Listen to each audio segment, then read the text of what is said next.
الحمد للہ وکفی والصلاة والسلام علی عباده الذین اصطفى خصوصا علی افضلهم وخاتم النبیین محمد الامین وعلی آلہ وصحبہ اجمعین اما بعد فاعوذ باللہ من الشیطان الرجیم بسم اللہ الرحمن الرحیم تبارک الذی بیدہ الملک وہو علی کل شیء قدیر الذی خلق الموت والحیاة لیبلوکم ایکم احسن عملا وہو العزیز الغفور الذی خلق سبع سماوات طباقا ما ترى في خلق الرحمن من تفاوت فارجع البصر هل ترى من فطور ثم ارجع البصر كرتين ينقلب إليك البصر خاسئا وهو حسير ولقد زينا السماء الدنيا بمصابيح وجعلناها رجوما للشياطين وأعتدنا لهم عذاب السعير وَلِلَّذِينَ كَفَرُوا بِرَبِّهِمْ عَذَابُ جَهَنَّمَ وَبِئْسَ الْمَصِيرُ إِذَا أُلْقُوا فِيهَا سَمِعُوا لَهَا شَهِيقًا وَهِيَ تَفُورُ تَكَادُ تَمَيَّزُ مِنَ الْغَيْظِ كُلَّمَا أُلْقِيَ فِيهَا فَوْجٌ سَأَلَهُمْ خَزَنَتُهَا أَلَمْ يَأْتِكُمْ نَذِيرٌ قالوا بلى قد جاءنا نذير فكذبنا وقلنا ما نزل الله من شيء إن أنتم إلا في ضلال كبير وقالوا لو كنا نسمع أو نعقل ما كنا في أصحاب السعير فاعترفوا بذنبهم فسحقا لأصحاب السعير ان الذين يخشون ربهم بالغيب لهم مغفرة واجر كبير واسروا قولكم او اجهروا به انه عليم بذات الصدور الا يعلم من خلق وهو اللطيف الخبير صدق الله العظيم رب اشرح لي صدري ويسر لي امري واحلل عقدة من لساني يفقهوا قولي اللهم ربنا الہمنا رشدنا واعذنا من شرور انفسنا اللهم ارحمنا بالقرآن العظیم اللهم اجعله لنا اماما ونورا وهدى ورحمة اللهم ذکرنا منه ما نسینا وعلمنا منه ما جہلنا وارزقنا تلاوته آناء الليل وآناء النهار واجعله لنا حجة یا رب العالمین آمین۔ ہمارا یہ مسلسل درس کئی ماہ کے وقفے کے بعد شروع ہو رہا ہے، اور چونکہ آج مکی اور مدنی سورتوں کے جو 7 گروپ قرآن مجید میں ہیں ان میں سے آخری اور 7واں گروپ شروع ہو رہا ہے، اس اعتبار سے چند باتیں مجھے آج پھر دہرانی ہوں گی۔ قرآن مجید میں سورتوں کی جو تقسیم ہے منزلوں کی شکل میں اور گروپوں کی صورت میں، اس کے بارے میں قرآن مجید کی کل 114 صورتیں ہیں، اور ان کی ایک تقسیم تو بہت قدیم ہے، دور صحابہ سے رضی اللہ تعالی عنہم ان کا ذکر ہمیں ملتا ہے، اور وہ ہیں منزلیں تلاوت کے لیے، کہ ایک منزل روزانہ انسان تلاوت کر لے تو ایک ہفتے میں قرآن مجید ختم ہو جائے۔ اس میں یہ نہیں ہے کہ صفحے گن کر برابر برابر 7 حصوں میں تقسیم کیے گئے ہوں، بلکہ مکمل صورتیں ہیں، لیکن یہ کہ ایک بہت ہی ایک ترتیب اس میں قائم ہوئی ہے کہ سورہ فاتحہ کو اگر الگ کر لیا جائے کہ وہ پورے قرآن مجید کے لیے ایک نہایت جامع مقدمے کی حیثیت رکھتی ہے، تو اس کے بعد سے تقسیم یہ ہے کہ پہلی منزل میں 3 صورتیں ہیں، دوسری میں 5 ہیں، تیسری میں 7 ہیں، چوتھی میں 9 ہیں، پھر 11 ہیں، پھر 13 ہیں۔ یوں سمجھئے کہ یہ بڑھتا چلا جا رہا ہے، سیڑھی جو ہے بڑے ہی ایک حساب سے بڑھ رہی ہے، البتہ حزب مفصل جو کہلاتا ہے آخری، اس میں 65 صورتیں ہیں، وہ بھی 15 کا ملٹیپل بنتا ہے 13 کا، 13 ضرب 5 65، اس کے اندر بھی ایک حسن ہے عددی اعتبار سے۔ ان میں مکی مدنی کی کوئی تقسیم نہیں ہے، بلکہ یہ ہے کہ اصل پیش نظر یہ ہے کہ تقریباً مساوی 7 حصے ہو جائیں، بالکل مساوی نہیں ہے۔ اس میں سے جو پہلا گروپ ہے، پہلی منزل 5.25 پارے کی ہے، بعض جو ہیں وہ 4 پارے 4.25 پارے کے لگ بھگ ہیں۔ آخری منزل جو ہے وہ سورہ قاف سے شروع ہوتی ہے، اور یہ آپ کے علم میں ہے کہ 26ویں پارے میں سورہ قاف ہے، 27 28 29 30 تقریباً 4.25 پارے اس کے بنیں گے، تو بالکل برابر نہیں ہے، البتہ تقریباً مساوی 7 حصے۔ یہ 7 منزلیں جو ہیں، اور ان کو 7 احزاب بھی کہتے ہیں، جیسا کہ میں عرض کر چکا ہوں یہ قدیم ہے، ان کا ذکر آپ کو دور صحابہ سے مل جائے۔ البتہ بازی قریب میں نظم قرآن کے ضمن میں جو خاص ایک غور و فکر مولانا حمید الدین فراہی رحمۃ اللہ علیہ سے جس کا آغاز ہوا، اور اس میں یقیناً کچھ پیش قدمی ہوئی ہے اور آگے بڑھے ہیں مولانا امین حسن اصلاحی، تو اگرچہ مولانا اصلاحی کی بہت سی تفسیری آراء سے بھی حد اختلاف ہے، خاص طور پر حد رجم کے بارے میں جو رائے انہوں نے ظاہر کی ہے اس کی بنا پر تو شدید صدمہ بھی ہے، اور محسوس ایسا ہوتا ہے کہ وہ کم سے کم اس معاملے میں منکرین حدیث اور منکرین سنت کی صف میں جا کر کھڑے ہو گئے۔ تاہم اس کے یہ معنی نہیں ہے کہ ان کی کوئی خدمت نہیں ہے اور تفسیر قرآن کے ضمن میں اور بالخصوص تدبر قرآن کے ضمن میں انہوں نے کوئی کام نہیں کیا ہے۔ تو مولانا فراہی نے جو نظم قرآن کا تصور پیش کیا اس سے ایک قدم آگے بڑھے ہیں مولانا اصلاحی، اور میرے علم میں نہیں ہے کہ ان سے پہلے کسی نے اس حقیقت کی نشاندہی کی ہو، واللہ عالم، کہ جس طرح قرآن مجید کی یہ 7 منزلیں تلاوت کی ہیں، ایسے ہی 7 گروپ ہیں، اور یہ معنوی تقسیم ہے کہ ان میں سے ہر گروپ کا آغاز ہوتا ہے 1 یا 1 سے زائد مکی صورتوں سے، اور اختتام ہوتا ہے 1 یا 1 سے زائد مدنی صورتوں پر۔ تو مکیات مدنیات ایک گروپ، پھر مکیات پھر مدنیات دوسرا گروپ، پھر مکی پھر مدنی تیسرا گروپ، اور ان میں ظاہر بات ہے کہ ایک معنوی ربط قائم ہوتا ہے کہ ہر گروپ کا ایک مرکزی مضمون ہے، ایک اس کا عمود ہے، اسی مرکزی مضمون کا، جیسے آپ کہتے ہیں تصویر کے 2 رخ ہوتے ہیں، ایک رخ مکی صورتوں میں آئے گا اسی گروپ کے، اور دوسرا رخ جو ہے اسی گروپ کی مدنی صورتوں میں آئے گا، اور وہ مضمون گویا کہ اس عمود کی حد تک اس گروپ میں مکمل ہو جائے گا۔ اب میں زیادہ تفصیل میں اس وقت نہیں جا رہا ہوں، صرف یہ بات نوٹ کر لیجئے کہ پہلا اور آخری گروپ جو ہے اس کے مابین ایک عجیب عکسی نسبت ہے، ریسیپروکل ریشو ہے، کہ پہلے گروپ میں مکی صورت صرف ایک سورہ فاتحہ، بہت چھوٹی ہے حجم کے اعتبار سے، اگرچہ معنوی اعتبار سے وہ پورے قرآن مجید کے بھی مساوی اسے قرار دیا جا سکتا ہے، اساس القرآن، ام القرآن، اور حضرت ابی بن کعب رضی اللہ تعالیٰ عنہ سے جو روایت مروی ہے اس کے مطابق تو حضور نے خود اس کو قرار دیا ہے والقرآن العظیم، جو سورہ ہجر میں آیت آئی ہے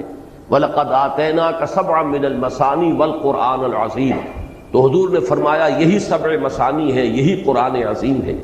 تو اپنی جگہ وہ معنویت کے اعتبار سے اس کی جو عظمت ہے وہ مسلم ہے، لیکن یہ کہ حجم کے اعتبار سے بہت ہی مختصر،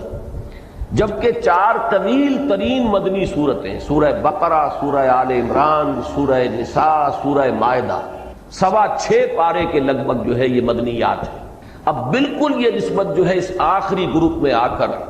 اب یہ عکسی ہو گئی ہے، ریسیپروکل ہے، نسبت الٹی ہو گئی ہے، کہ اس گروپ کے اندر 48 صورتیں شامل ہیں۔ یہ نوٹ کر لیجئے کہ تلاوت کا جو آخری منزل والا معاملہ ہے، آخری منزل وہ سورہ قاف سے شروع ہو جاتی ہے، اس میں گروپ 2 ہیں، سورہ قاف سے لے کر سورہ واقعہ تک مکی صورتیں، سورہ حدید سے سورہ تحریم تک 10 صورتیں مدنی، یہ ہم پڑھ چکے ہیں، یہ ایک گروپ مکمل ہو گیا، یہ 6واں گروپ ہے، اور 7واں گروپ یہاں سے شروع ہو رہا ہے سورہ ملک سے، اور سورۃ الناس پر ختم ہوگا۔ یہ جو 48 صورتیں ہیں ان میں اکثر و بیشتر بلکہ تقریباً کل کی کل مکی صورتیں ہیں۔ یہاں آپ دیکھیں گے کہ اب مدنی صورتوں کی نسبت جو ہے وہ نہ ہونے کے برابر رہ گئی، اور بہت سی صورتوں کا معاملہ جو ہے اس میں جو مدنیات ہیں وہ مختلف فی ہیں۔ 5 صورتیں ہیں زیادہ سے زیادہ ان 48 میں سے جن کے بارے میں یہ کہا گیا ہے کہ وہ مدنی ہیں، جن میں سے متفق علیہ صرف ایک ہے اور وہ سورۃ النصر ہے، اذا جاء نصر اللہ والفتح۔ اس کے بارے میں تو اتفاق ہے کہ یہ مدنی صورت ہے۔ باقی 2 صورتیں اور ہیں، سورۃ البینہ اور سورۃ الزلزال، یہ ساتھ ساتھ ہیں۔ ان کے بارے میں بھی بعض مصاحف میں آپ کو یہ لکھا ہوا مل جائے گا کہ یہ مدنی صورتیں ہیں۔ اسی طریقے سے آخری 2 صورتیں معوذتین، ان کے بارے میں بھی یہ رائے ہے، لیکن میں نے دیکھا ہے کہ بہت سے حضرات ان کو بھی مکی صورتیں قرار دیتے ہیں۔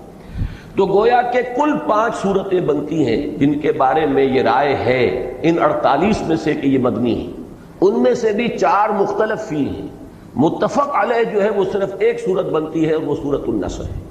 میری اپنی ایک رائے ہے اس کے ضمن میں، لیکن اول تو یہ کہ میں اس پر فی الحال جازم نہیں ہوں، جب اس مقام پر پہنچوں گا تو انشاءاللہ اپنی ایک رائے حتمی طور پر قائم کروں گا۔ مولانا اصلاحی صاحب کے چونکہ ذکر سے بات شروع ہوئی تھی تو یہ عرض کر دوں کہ ان کے نزدیک آخری 5 صورتیں مدنیات ہیں، سورۃ النصر، اس کے بعد سورۃ اللہب اور پھر سورہ اخلاص اور معوذتین۔ اور اس میں اب یہ بات بڑی عجیب ہے کہ جہاں تک سورۃ اللہب کا تعلق ہے اس میں تقریباً اجماع ہے کہ وہ مکی صورت ہے، ابتدائی دور میں نازل ہوئی ہے، جبکہ حضور نے اپنا پہلا خطبہ ارشاد فرمایا تھا کوہ صفا پر کھڑے ہو کر، اور ابو لہب نے اس وقت وہ بہت ہی گستاخانہ الفاظ استعمال کیے تھے، تبا لک لہذا جمعتنا، تو تقریباً اجماع ہے کہ اس پر یہ صورت نازل ہوئی، تبت یدا ابی لہب وتب۔ لیکن مولانا اصلاحی صاحب کی اپنی ایک تعویل ہے، انہوں نے اسے مدنی صورت قرار دیا ہے۔ تو بہرحال میں ابھی اپنی رائے جو ہے جیسا کہ میں نے عرض کیا آپ کے سامنے پیش نہیں کر رہا، اس وقت صرف یہ بیان کرنا مقصود تھا کہ پہلے گروپ اور آخری گروپ میں یہ ریسیپروکل ریشو ہے، عکسی نسبت ہے، کہ پہلے گروپ میں تقریباً تمام صورتیں 6.25 پارہ اور یہ مدنیات پر مشتمل ہے، اور مکی صورت صرف سورہ فاتحہ ہے۔ اسی طریقے سے آخری جو یہ گروپ ہے سورہ ملک سے سورۃ الناس تک، اگرچہ تعداد اس میں سب سے زیادہ ہے سورتوں کی، 48 صورتیں ہیں، لیکن ان میں معدود چند یہ مدنی ہے اور اکثر و بیشتر مکی صورتیں ہیں۔ یہ جو آخری 2 گروپ ہیں سورہ قاف سے لے کر اور سورہ تحریم تک 6واں گروپ، اور سورۃ الملک سے لے کر اور سورۃ الناس تک یہ 7واں گروپ، ان دونوں کا مرکزی مضمون ایک ہی ہے اور وہ ہے انذار آخرت، قیامت کی خبر دینا اور متنبع کرنا کہ لوگوں تمہیں مرنے کے بعد معدوم نہیں ہو جانا ہے، موت معدوم ہو جانے کا نام نہیں ہے، بلکہ یہ تو زندگی کی ایک حالت سے دوسری حالت کو منتقل ہونے کا نام ہے۔ موت ایک زندگی کا وقفہ ہے، یعنی آگے بڑھیں گے دم لے کر، اور یہ جو یہاں سے انتقال ہو رہا ہے تو اس کے بعد کی زندگی کے بھی 2 حصے ہیں، ایک برزخی زندگی ہے اور دوسری پھر وہ حیات اخروی ہے بعث بعد الموت کے بعد، اور وہ ہے اصل زندگی، وَإِنَّ الدَّارَ الْآخِرَةَ لَهِيَ الْحَيَوَانُ لَوْ كَانُوا يَعْلَمُونَ۔ اس زندگی کے اعمال کا نتیجہ اس زندگی کے اندر برآمد ہوگا، تمہارے لیے کوئی اسکیپ نہیں ہے، کوئی فرار نہیں ہے، کہیں بچ نکلنے کی کوئی صورت نہیں ہے، تم ایک امتحان سے دوچار کیے گئے ہو اس حیات دنیاوی میں، اور اس کا نتیجہ یوم القیامہ کو برآمد ہوگا اور لازماً جزا و سزا ہو کر رہے گی۔ جیسے کہ حضور کے ایک ابتدائی خطبے کے الفاظ میں نے بارہا آپ کو سنائے ہیں کہ واللہ لتموتن کما تنامون ثم لتبعثن کما تستيقظون ثم لتحسبن بما تعملون ثم لتجزون بالاحسان احسانا وبالسوء سوءا وانها لجنۃ ابدا او لنار ابدا، کہ خدا کی قسم تم سب پر موت وارد ہوگی جیسے کہ روزانہ رات کو تم سو جاتے ہو، پھر تمہیں لازماً اٹھا لیا جائے گا جیسے کہ روزانہ صبح کو بیدار ہو جاتے ہو، پھر لازماً تمہارا حساب کتاب ہوگا، محاسبہ ہوگا، پھر لازماً تمہیں بدلہ ملے گا، اور وہ بدلہ کیا ہوگا؟ بھلائی کا بھلا بدلہ، برائی کی بری سزا، اور وہ کیا ہے؟ وَإِنَّهَا لَجَنَّةٌ أَبَدًا أَوْ لَنَارٌ أَبَدًا، یا وہ جنت ہے ہمیشہ ہمیش کے لیے، اور یا وہ پھر آگ ہے ہمیشہ ہمیش کے لیے، جہنم ہے ہمیشہ ہمیش کے لیے۔ یہ ہے اصل میں کہ جو ان صورتوں کا بالخصوص اس کی جو مکیات ہیں ان کا مرکزی مضمون ہے۔ اس میں خاص طور پر وہ انداز جو ہے جو اب ہم اس آخری گروپ میں دیکھیں گے وہ ہے چونکا دینے والا انداز. ایسا انداز ہے کہ جیسے ایک ایسی بات کہی جا رہی ہو کہ جو لوگوں کے ذہن سے بالکل ہی جس سے ذہول ہو چکا تھا، ذہن سے دور ہو چکی تھی، اور جس سے کہ اچانک ایک چہمے گوئی شروع ہو گئی. چنانچہ یہ تیسری سورت جو آئے گی اس 29ویں پارے میں، الحاقہ ملحاقہ وما ادراک ملحاقہ. اب یہ انداز جو ہے پھر آخری پارے میں آپ کو ملے گا یہی انداز، القارعہ ملقارعہ وما ادراک ملقارعہ. یہ انداز جو ہے اس سوتوں کو جگانے کا انداز ہے، نیند کے ماتوں کو بیدار کرنے کا انداز ہے، جھنجھوڑنے کا انداز ہے کہ سوچیں، غور کریں. اسی طریقے سے سورۃ القارعہ کے بعد جو آئی، الہاکم التکاثر حتی زرتم المقابر کلا سوف تعلمون ثم کلا سوف تعلمون. اصل حقیقت تم پر منکشف ہو جائے گی، تم اس وقت اسے نظر انداز کیے چلے جا رہے ہو، تم اس کے بارے میں کچھ غور کرنے کے لیے بھی تیار نہیں. یہی انداز جو ہے، عما یتساءلون عن النبأ العظیم الذی ہم فیہ مختلفون کلا سیعلمون ثم کلا سیعلمون. یہ انداز جو ہے ان صورتوں کا یہ نمایاں ہے بہت اکثر و بیشتر میں. اگرچہ بعض دوسری صورتوں کے اندر بہت دوسرے حکیمانہ اور فلسفیانہ مضامین بھی ہیں، لیکن بحیثیت مجموعی جو ہے اس گروپ میں خاص طور پر یہ انذار جو ہے وہ چونکانے کے انداز میں ہے، جس کے بارے میں کہ مولانا حالی کی وہ تعبیر بالکل صحیح ہے کہ وہ بجلی کا کڑکا تھا یا صوت ہادی، عرب کی زمین جس نے ساری ہلا دی، جس کے نتیجے میں چاہے لوگوں نے مانا چاہے نہیں مانا لیکن ایک چہمے گوئی شروع ہو گئی. یہ کیا بات کہہ رہے ہیں، یہ کیا خبر دے رہے ہیں. کسی نے کہا ہے ہاتھ لما توعدون، یہ انہونی بات ہے، نہیں ہو سکتی، ناممکن ہے. جب ہم مر جائیں گے، گل سڑ جائیں گے، عظاما نخرہ، ہڈیاں بھی ہماری جو ہیں وہ گل سڑ جائیں گی تو پھر دوبارہ اٹھا لیا جائے گا. یہ بات سمجھ میں آنے والی نہیں. تو چاہے کسی نے مانا چاہے نہیں مانا، لیکن یوں سمجھیے کہ ایک بحث شروع ہو گئی، ایک گفتگو شروع ہو گئی. وہ شروع کر دینا کا ادھر حقیقت یہ انداز ہے کہ جو ان صورتوں کے اندر جو ہے اکثر و بیشتر میں آپ کو ملے گا. بس اس تمہید کے بعد سورۃ الملک جس کا ہم آج آغاز کر رہے ہیں، اس کے بارے میں جان لیجئے کہ اس سورہ مبارکہ کی بھی فضائل میں بہت سے روایات موجود ہیں اور اس کی ایک خصوصی اہمیت ہے. یہ سورت بھی اوراد میں سے ہے، یعنی ورد جس کو بنایا جائے اور اس کو پڑھنا جو ہے اس کے اندر بہت سے منفعت مضمر ہے. اور یہ سورت بھی جیسے کہ سابقہ گروپ کی پہلی مکی سورت سے سورہ قاف، یہ بھی اسی جامعیت کی حامل ہے. اس میں قرآن مجید کے فلسفہ اور حکمت کے بھی بہت اہم مضامین آئے ہیں. پھر یہ کہ ایمانیات ثلاثہ، توحید، عظمت خداوندی، اللہ تعالیٰ کی جلالت شان، اسی طریقے سے معاد، بعث بعد الموت، جنت اور دوزخ کا ذکر، اسی طریقے سے نبوت کا ذکر، رسالت کا ذکر، اور پھر یہ کہ استدلال آفاق و انفس سے. یہ ان تمام مضامین کے اوپر یہ سورہ مبارکہ بہت جامع ہے. اور جیسا کہ میں نے عرض کیا کہ اس میں بعض آیات بڑی اہمیت کی حامل ہے، ایک تو حکمت اور فلسفے کے اعتبار سے اور ایک نفسیات انسانی کے اعتبار سے. بہرحال اب ہم اللہ کا نام لے کر اس سورہ مبارکہ کا ہم تسلسل کے ساتھ مطالعہ شروع کر رہے ہیں. تبارک الذی بیدہ الملک، پہلا لفظ جو ہے تبارکہ بہت بابرکت ہے. ایک تو یہ تفاعلہ، یہ جو وزن ہے اس میں مبالغے کا مفہوم ہے، بہت بابرکت. لیکن برکت کا مفہوم کیا ہے؟ یہ تبارکہ کا لفظ قرآن مجید میں اللہ تعالیٰ کی شان میں 9 مقامات پر آیا ہے، اور ان میں سے یہ نوٹ کیجئے کہ 3 مقامات صرف ایک سورۃ الفرقان میں ہے. اس کا بھی آغاز ہوا ہے تبارک الذی نزل الفرقان علی عبدہ لیکون للعالمین نذیرا. پھر اس کے بعد ایک آیت آتی ہے تبارکہ سے، پھر یہ آخری رکوع شروع ہوتا ہے تبارکہ سے. تو تبارکہ کا مفہوم کیا ہے؟ اس کا جو مادہ ہے برکن، اس کو کہتے ہیں جو اونٹ کا سینہ ہے. اور جب اونٹ بیٹھتا ہے تو آپ نے دیکھا ہوگا کہ اس کا سینہ زمین پر ٹکتا ہے، اور اس جگہ پر بھی جیسے تو ایک کوہان ہے اس کے اوپر، لیکن وہاں بھی ایک ایسا پیڈ بنا ہوا ہوتا ہے بہت مضبوط کہ جب وہ گویا کہ ٹک گیا تو اب اونٹ پورے طور پر زمین پر متمکن ہو گیا ہے اور وہ پورے اطمینان کے ساتھ بیٹھ گیا ہے. اسی سے مفہوم جو اس کا نکلا ہے وہ کسی چیز میں ثبوت اور ثبات اور کسی چیز کے اندر جماؤ کی کیفیت پیدا ہو جانا. مثلاً ابترکوا فی الحرب، یہ جو مفردات امام راغب ہیں ان میں یہ مباحث آپ کو مل جائیں گے کہ عرب کہتے تھے ابترکوا فی الحرب، ابترکوا فی الحرب کے معنی ہے ثبتوا ولازموا موضع الحرب، جم گئے جنگ کے اندر اور وہ جنگ کی جگہ کو انہوں نے مضبوطی سے پکڑ لیا، میدان میں ان کے قدم جم گئے۔ یہ جماؤ اور ٹھہراؤ، اسی سے جب اللہ تعالیٰ کی شان میں یہ لفظ آتا ہے تو یہ ہے ثبوت الخیر الالہی، اللہ تعالیٰ کا جو فیض ہے، اللہ کے جو احسانات ہیں، اللہ کی طرف سے جو خیرات و حسنات ہیں اپنی مخلوق کے لیے، ان میں جماؤ پیدا ہو جانا، اور پھر اس میں مبالغے کی شان، یعنی اللہ تعالیٰ کی طرف سے فیض رسانی جو ہے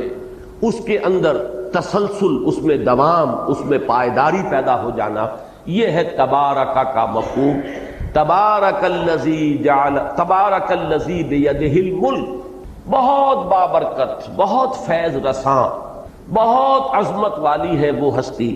جس کے ہاتھ میں ہے بادشاہی۔ بیدہ ہی، اس کے ہاتھ میں ہے۔ اللہ تعالیٰ کے لیے یہ مختلف جو الفاظ آتے ہیں، ید ہے، چہرہ ہے، وجہ،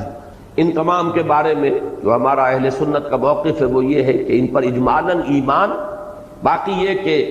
ظاہر بات ہے کہ ہم اس کو کسی تجسیم یا کسی جسم کے اوپر قیاس نہیں کر سکتے، اور اکثر و بیشتر اس سے مراد ہوگی یعنی استعارہ، کہ ید سے مراد ہے جیسے ہم کہتے ہیں قبضہ قدرت، کسی کے ہاتھ میں ہونا، یعنی اس کے اختیار میں ہونا، اس کے قبضے میں ہونا۔ بیدہ الملک، اسی کے قبضے میں ہے بادشاہی، اسی کا اختیار مطلق ہے ملک پر، بادشاہی پر۔ یہ لفظ ملک جو ہے، اب اس پر بھی غور کیجئے کہ یہ جو صورتیں ابھی ہم پڑھ چکے ہیں، سورہ حدید، سورہ تغابن، اس میں بھی اللہ تعالیٰ کے لیے یہ لفظ جو ہے بتکرار و اعادہ آیا ہے۔ سورہ حدید کی ابتدائی 6 آیات آپ کو یاد ہوگا، ہم نے بہت تفصیل کے ساتھ ان کا مطالعہ کیا، اور ذات و صفات باری تعالیٰ کے ضمن میں میری ایک ذاتی رائے ہے جو میں نے بارہا عرض کی ہے کہ عظیم ترین اور جامع ترین مقام جو ہے وہ سورہ حدید کی پہلی 6 آیات پر مشتمل ہے۔ اس میں بھی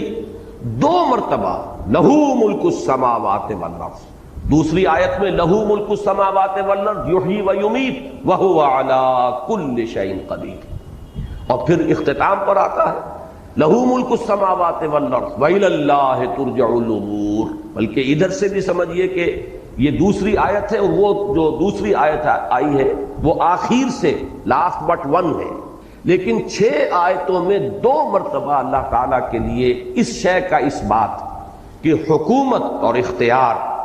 اس کائنات کا کل اختیار، اس کی کل بادشاہی ڈی فیکٹو بھی ڈی جیورے بھی اللہ تعالیٰ کے ہاتھ میں۔ اسی طریقے سے سورہ تغابن میں لہ الملک و لہ الحمد وہو علی کل شیء قدیر، اور اس ملک کے ساتھ علی کل شیء قدیر کی خصوصی مناسبت ہے۔ وہ بادشاہت کے جو جس میں کہیں عجز ہو، بادشاہ اگر کمزور ہو گیا ہو تو ظاہر بات ہے کہ بادشاہی میں خلل پیدا ہو جائے گا، پھر وہاں فساد رونما ہو جائے گا۔ تو اس کے ساتھ اللہ تعالیٰ کی قدرت تامہ اور قدرت کاملہ، لہ الملک ولہ الحمد وہو علی کل شیء قدیر۔ سورہ حدید میں بھی فرمایا لہ ملک السماوات والارض یحیی و یمیت وہو علی کل شیء قدیر۔ بالکل اسی کے ساتھ مناسبت اس آیہ مبارکہ کی ہے، تبارک الذی بیدہ الملک وہو علی کل شیء قدیر، بہت بابرکت، بڑی عظمت والی، بہت فیض رساں ہے وہ ہستی جس کے قبضے میں ہے کل بادشاہی، اور وہ ہر شے پر قادر ہے، کوئی شے اس کی قدرت سے باہر نہیں۔ یہ بات میں عرض کر چکا ہوں بارہا، اس وقت میں صرف اجمالاً ہی اس کی طرف اشارہ کر سکتا ہوں کہ اللہ تعالیٰ کی معرفت کو اگر ہم 2 حصوں میں تقسیم کریں تو ایک معرفت ذات ہے، ایک معرفت صفات ہے۔ معرفت ذات ہمارے دائرے سے خارج ہے، وراء الورا ثم وراء الورا ثم وراء الورا، اس کے بارے میں ہم کوئی تصور کر ہی نہیں سکتے۔ ہماری قوت فکریہ، قوت متخیلہ، قوت متصورہ، یہ سب کی سب جو ہے وہ عاجز ہے۔ اے برو از وہم و قیل و قال من، بات ختم ہوتی۔ سارا اب ہمارا جو ہے انحصار وہ ہے اللہ تعالیٰ کے اسماء و صفات کی معرفت۔ چنانچہ یہی الفاظ آئے ہیں ایمان مجمل میں آمنت باللہ کما ہوا باسمائہ وصفاتہ، یہی ہمارے پاس کل جو ہے ہماری رسائی ہو سکتی ہے تو اللہ تعالیٰ کی صفات اور اسماء۔ اب ان صفات اور اسماء میں سے دو صفات ہیں اہم ترین جس کا قرآن مجید میں نہایت کثرت کے ساتھ ذکر ہوا ہے، قدرت اور علم۔ اور اکثر و بیشتر جہاں اللہ تعالیٰ کی ذات و صفات کا بیان ہوا ہے، ابتدا میں صفت قدرت کا ذکر اور اختتام پر صفت علم کا ذکر۔ سورہ حدید کا چونکہ میں نے ابھی حوالہ دیا ہے، ان 6 آیات میں بھی دیکھیے کہ ابتدا میں پہلی آیت میں وَهُوَ عَلَىٰ كُلِّ شَيْءٍ قَدِيرٌ، اور اس کے بعد اختتام کیا ہوتا ہے؟ وَهُوَ عَلِيمٌ بِذَاتِ الصُّدُورِ، وہ سینوں کے اندر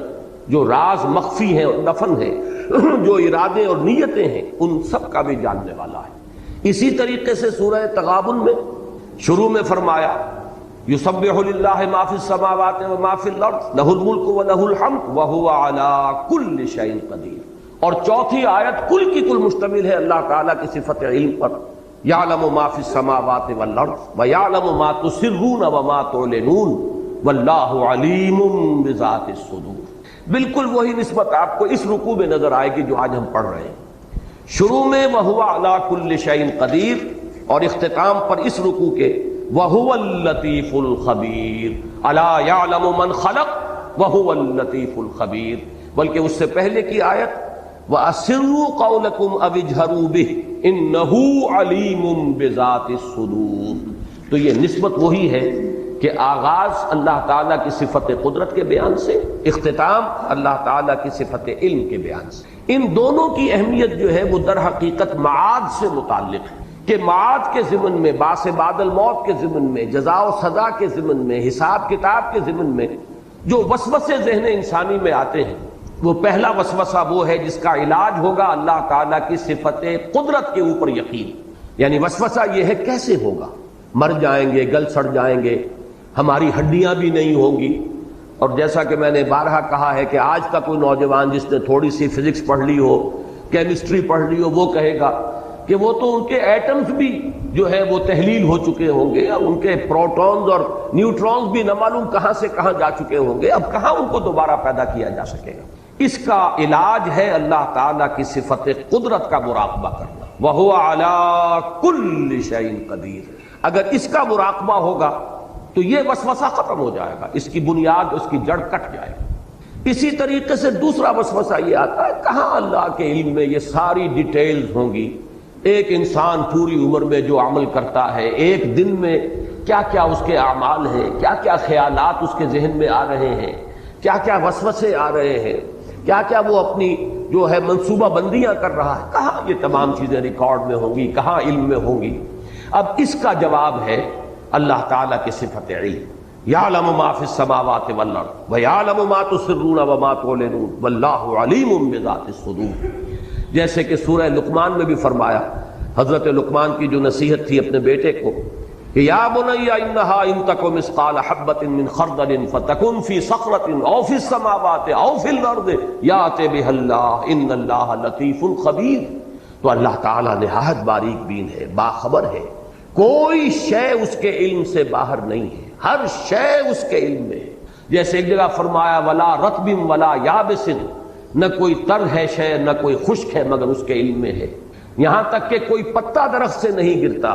کوئی ظلمات البر والبحر کے اندر کوئی شے نہیں ہے کہ جو گرتی ہو یا حرکت کرتی ہو مگر اس کے علم میں ہے۔ تو یہ سارا ایمفیسس جو ہے اللہ تعالیٰ کی صفت علم پر، اس کا بھی براہ راست تعلق معاد کے ساتھ ہے۔ یہی وجہ ہے کہ اس سورہ مبارکہ کے بھی آغاز میں اللہ تعالیٰ کی صفت قدرت کا ذکر ہے، اور اس رکوع کا اختتام پھر اللہ تعالیٰ کی صفت علم پر ہوگا۔ تبارک الذی بیدہ الملک وہو علی کل شیء قدیر الذی خلق الموت والحیاۃ لیبلوکم ایکم احسن عملا۔ میں نے تمہید میں جو 2 مرتبہ الفاظ کہے کہ اس سورہ مبارکہ میں فلسفہ اور حکمت قرآنی کے بہت اہم بعض مضامین ہیں، تو یہ دوسری آیت جو ہے یہ در حقیقت فلسفے سے اور حکمت قرآنی سے بہت گہری نسبت رکھنے والی ہے، اس لیے کہ زندگی کا معال کیا ہے، یہ زندگی کی حقیقت کیا ہے، پہلی بات یہ ہے۔ زندگی کا آغاز و اختتام کیا ہے، پھر یہ کہ یہ زندگی جو ہمارے نزدیک گویا کہ اکثر و بیشتر ہم زندگی اسی کو قرار دے دیتے ہیں، اس زندگی کا مقصد کیا ہے، اس کی اصل غرض و غایت کیا ہے؟ تو یہ ہے اصل میں وہ بنیادی فکر سے متعلق اور فلسفے سے متعلق مسائل کہ جن کو اس آیہ مبارکہ کے اندر ڈیل کیا گیا۔ پہلی چیز جو بڑی اہم ہے، هو الذی خلق الموت والحیات، جس نے پیدا کیا، تخلیق فرمایا ہے موت کو بھی اور حیات کو بھی۔ اب یہاں پر جہاں تک حیات کا ہمارا تاثر ہے، تصور ہے، وہ تو یہ ہے کہ یہ ایک مثبت وجودی حقیقت ہے، لیکن موت کے بارے میں ایک مغالطہ ذہنوں میں بیٹھا ہوا ہے۔ بالعموم اس کا بارے میں ذہنوں میں یہ خیال ہے کہ موت معدوم ہو جانے کا نام ہے۔ چنانچہ بعض جگہ پر تو آپ اکثر و بیشتر تراجم میں بھی دیکھیں گے کہ جیسے قرآن مجید میں سورہ بقرہ کے 3 رکوع میں جو آیت آئی، کیف تکفرون باللہ وکنتم امواتا فاحیاکم ثم یمیتکم ثم یحییکم، وہاں بھی آپ دیکھیں گے کہ موت مقدم، حیات اس کے بعد۔ لیکن یہ کہ اس موت کے بارے میں اکثر لوگوں کا مغالطہ ہے کہ گویا کہ معدوم کے معنی میں ہم اسے لے رہے ہیں کہ تم معدوم تھے پھر تمہیں اللہ نے زندہ کیا ہے۔ تو یہاں چونکہ اس موضوع پر کئی مرتبہ گفتگو ہو چکی ہے، لیکن میں اس جگہ توجہ دلا رہا ہوں، خلق الموت والحیات، موت بھی در حقیقت مخلوق ہے، یہ ایک مثبت حقیقت ہے جس پر کہ تخلیق کا عمل گزرا ہے، یہ موضوع ہے عمل تخلیق کا، یہ ایک مثبت وجودی حقیقت ہے۔ موت در حقیقت معدوم ہونے کا نام نہیں ہے، اس لیے کہ عدم پر تخلیق کا اطلاق نہیں ہو سکتا۔ عدم کو پیدا کیا کیسے جائے گا؟ عدم تو در حقیقت جو ہے وہ تخلیق کے بالکل منافی ہو جائے گی، ضد ہو جائے گی۔ لہذا جیسے زندگی ایک مثبت حقیقت ہے جس پر کہ لفظ تخلیق کا اطلاق ہو رہا ہے، ایسے ہی موت بھی ایک مثبت وجودی حقیقت ہے جس پر کہ عمل تخلیق کا اطلاق ہو رہا ہے۔ خلق الموت والحیات لیبلوکم ایکم احسن عملا۔ اب اس میں دیکھیے کہ جہاں تک اس موت کا تعلق ہے جو ہماری اس زندگی کے بعد آنے والی ہے، اس کے بارے میں تو ہمیں یقین کے ساتھ معلوم ہے کہ وہ معدوم ہونے کی بات نہیں، وہ تو ہمارے ایمان کے بنیادی آرٹیکل آف فیتھ جنہیں کہا جائے گا اس میں شامل ہے۔ اس لیے کہ موت معدوم ہونے کا نام نہیں ہے، بلکہ موت تو در حقیقت ایک کیفیت سے دوسری کیفیت کو منتقل ہونے کا نام ہے۔ آخری جو بھی ہمارا اس حصہ ہے زندگی کا، وہ حیات اخروی، وہ تو سب سے بڑی حقیقت ہے، سب سے بڑی زندگی ہی وہ ہے، لیکن یہ درمیانی وقفہ بھی معدوم ہونے کا نام نہیں ہے، بلکہ جیسا کہ آپ کو معلوم ہے عالم برزخ میں بھی ایک نوع کی زندگی ہے، حیات برزخی ہے۔ اس حیات برزخی کے اندر بھی انسان پر کیفیات وارد ہوں گی، جیسے کہ مشہور ہمارے ہاں اصطلاح ہے عذاب قبر، تو صرف عذاب قبر کا معاملہ نہیں ہے بلکہ ثواب قبر کا معاملہ بھی ہے۔ اس لیے کہ صحیح احادیث میں یہ موجود ہے کہ قبر جو ہے یا جنت کے باغیچوں میں سے ایک باغیچہ ہے اور یا دوزخ کے گڑھوں میں سے ایک گڑھا ہے۔ تو معلوم ہوا کہ یہ برزخ کا دور جو ہے یہ بھی معدوم ہو جانے کا نام نہیں ہے بہرحال، اور اس کے بعد جو اصل زندگی شروع ہوگی وہ تو ابدی زندگی ہے، اور حقیقت میں تو وہی اس قابل ہے کہ اسے زندگی قرار دیا جائے۔ وَإِنَّ الدَّارَ الْآخِرَةَ لَهِيَ الْحَيَوَانُ لَوْ كَانُوا يَعْلَمُونَ، یقیناً وہ پچھلا گھر اور پچھلی زندگی جو ہے اصل زندگی تو ہے ہی وہ، کاش کہ انہیں معلوم ہوتا۔ البتہ یہ جہاں تک دو حیاتیں ہیں، حیات دنیاوی، حیات اخروی، اور ان کے درمیان میں یہ حیات برزخی، یہ تو تین چیزیں وہ ہیں کہ جو قرآن مجید سے ابتدائی تعارف رکھنے والا شخص بھی جانتا ہے، اور ہر مسلمان کے وہ ایمان کے لازمی اجزاء میں شامل ہے۔ لیکن ایک حیات اس سے پہلے ہے، ایک موت اس سے پہلے آ چکی ہے۔ یہ در حقیقت فلسفے اور حکمت قرآنی کا ذرا غامض پہلو ہے، مختلف مقامات پر اس کی طرف اشارات ہیں، تفاصیل اس کی آپ کو قرآن میں نہیں ملے گی، اس لیے کہ جو حکمت کے غامض مسائل ہیں انہیں قرآن مجید نے تفصیل کے ساتھ اس پر بحث نہیں کی، اس لیے کہ قرآن مجید صرف حکماء کے لیے نہیں ہے، فلاسفہ کے لیے نہیں ہے، بہت اعلیٰ عقلی صلاحیتیں رکھنے والوں کے لیے نہیں ہے، یہ عامیوں کے لیے بھی ہے، عوام کے لیے بھی ہے۔ لہذا اس میں زیادہ تر بحث کی گئی ہے تفصیل کے ساتھ انہی چیزوں پر کہ جو سب کے ذہن کی گرفت میں آ جائیں، سب کے علم کی سطح تک رسائی جو ہے ان چیزوں کی ہو جائے، اور باقی چیزیں جو ہے کہ جو زیادہ غامض ہیں، دقیق ہیں، فلسفیانہ حقائق ہیں، ان کی طرف صرف اشارے ہیں، اس لیے کہ ان کو ظاہر بات ہے کہ ان سے دلچسپی رکھنے والے عقلاء اور حکماء ہوں گے، اور عاقلاں را اشارہ کافی است، عاقلوں کے لیے ظاہر بات ہے کہ اشارہ کافی ہے، وہ جب وہاں سے گزریں گے وہ ڈیرا لگا کر بیٹھ جائیں گے، جیسے کہ میں نے ابھی آیت آپ کو سنائی، کیف تکفرون باللہ وکنتم امواتا فاحیاکم ثم یمیتکم ثم یحییکم ثم الیہ ترجعون۔ معلوم ہوا 4 ادوار ہیں، ایک موت پہلے تھی، پھر اس کے بعد احیا ہوا ہے، پھر اب یہ زندگی آئی ہے، پھر اماتہ ہوگا، پھر اس کے اوپر موت کا عمل وارد ہوگا، پھر احیا ہوگا، اور پھر وہ زندگی ابدی ہو جائے گی۔ لیکن یہ مضمون جو ہے اپنی کلائمیکس میں جو سامنے آیا ہے وہ سورہ غافر یا سورہ مومن، یہ 2 نام ہیں سورہ مبارکہ کے، اس کی جو آیت ہے، اور میں نے سن 66 میں ایک مضمون لکھا تھا حقیقت زندگی کے عنوان سے، جو پہلے ہفت روزہ الاعتصام میں چھپا، پھر میثاق میں چھپا، پھر حکمت قرآن میں چھپا۔ میں بار بار، چونکہ وہ میری بہت ہی محبوب تحریروں میں سے ہے، پہلی مرتبہ اس میں نے اس آیت مبارکہ کی طرف اشارہ کیا، اور مولانا عبدالغفار حسن صاحب کا مدینہ میں اس وقت تھے، مدینہ منورہ میں یونیورسٹی میں پڑھاتے تھے، وہاں سے مجھے خط آیا کہ یہ پہلی مرتبہ تم نے اشارہ کیا ہے، اور ایک بہت بڑی علمی حقیقت ہے کہ جو ہاتھ آئی ہے۔ ان کا وہ تحسین کا خط میں نے شائع بھی کیا تھا میثاق میں، وہ آیا مبارکہ جس میں صراحت کے ساتھ 2 اماتے اور 2 احیاء، اہل جہنم کی فریاد آئی ہے ان الفاظ میں کہ وہ جہنمی اللہ تعالیٰ سے فریاد کریں گے، ربنا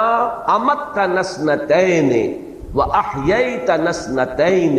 فاعترفنا بذنوبنا فہل الی خروج من سبیل۔ اے رب ہمارے، تو نے ہمیں 2 مرتبہ مارا اور 2 مرتبہ جلایا۔ یہاں خاص طور پر جو نوٹ کرنے کی بات ہے وہ ہے احیاء کے معنی زندہ کرنا، اماتہ کے معنی مارنا۔ کسی شے کو مارنے کا مطلب یہ کہ پہلے وہ زندہ تھی، تب اس پر اماتہ ہوگا نا، اور اس کے بعد پھر وہ مردہ سے اس کو زندہ کیا جا رہا ہے۔ اور وہاں بھی آپ دیکھ رہے ہیں جیسے یہاں ہے خلق الموت والحیات، موت کو مقدم رکھا گیا ہے حیات پر، اسی طرح وہاں کنتم امواتا فاحیاکم ثم یمیتکم ثم یحییکم، دونوں مرتبہ موت مقدم ہے حیات پر۔ اور اسی طرح اس آیہ مبارکہ میں ربنا امتنا سنتین واحییتنا سنتین فاعترفنا بذنوبنا فہل الی خروج من سبیل، رب ہمارے، تو نے ہمیں 2 مرتبہ مارا